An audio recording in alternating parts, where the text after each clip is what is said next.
Parce que tu as dit tout à l'heure qu'éventuellement, quand on est en quête de qu'est-ce que j'ai vraiment envie de faire dans ma vie, on va chercher dans ses rêves d'enfant. C'était qui, la Émilie, justement, de l'enfance et quelle est la place du vêtement et de la mode à ce moment-là? Yes. Je pourrais écrire un livre dessus. C'est vrai? Non, non, non, non. En fait, tu vois, effectivement, donc je me posais ces questions-là et j'écrivais. Et en fait, j'étais une petite fille assez. Je chantais beaucoup. Je chantais énormément. J'ai encore des scènes de moi où je m'isolais avec les tourne-disques. Ouais, je suis d'un autre temps que les moins de 20 ans. Je chantais beaucoup. Et en fait, j'ai perdu ça, au fur et à mesure des années. La joie un peu ou la légèreté? Oui, voilà, c'est exactement ça. Tu vois, le métier que j'ai fait pendant 15 ans, c'était d'écouter les problématiques des gens.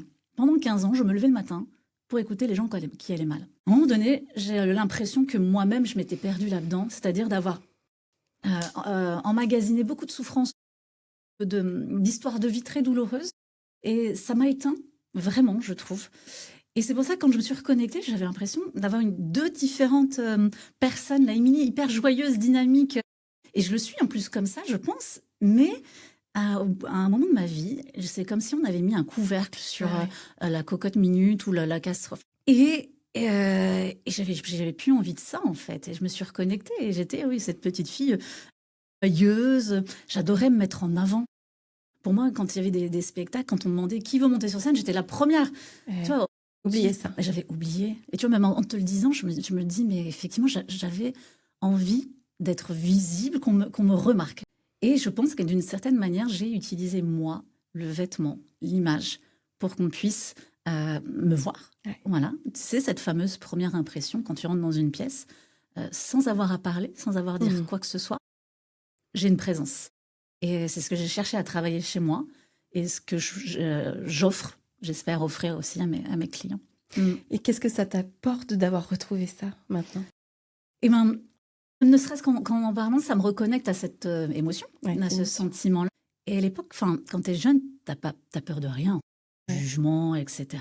Et là, je me dis, il faudrait que je retrouve cette espèce de pureté. Et je sais que dans mon business aujourd'hui, alors je travaille l'image, c'est assez intéressant, et je trouve qu'on ne fait pas ce métier par hasard non plus. D'un côté, je me dis, si je veux faire... si je veux transmettre mon message à plus grande échelle, parce que j'y crois profondément, que notre image n'est pas superficielle et que ça peut être un levier, eh ben, il faut que je sois visible, il faut que j'en parle tout simplement. Et aujourd'hui, tu m'offres cette occasion. Et c'était une volonté quand j'étais petite. Donc, je devrais reconnecter ces émotions-là pour pouvoir me dire, mais ok, je prends mon téléphone avec ma caméra ou autre, ou le micro, et je parle de ce que je sais faire. Et je parle de comment je le fais également pour toucher la sensibilité du plus grand nombre. Là, tu le fais plus en individuel finalement avec tes clients. Je le fais en individuel, oui. Et je le fais aussi en collectif lors de conférences où je prends la parole sur l'impact de l'image pour éveiller les consciences. À mon humble niveau, bien sûr.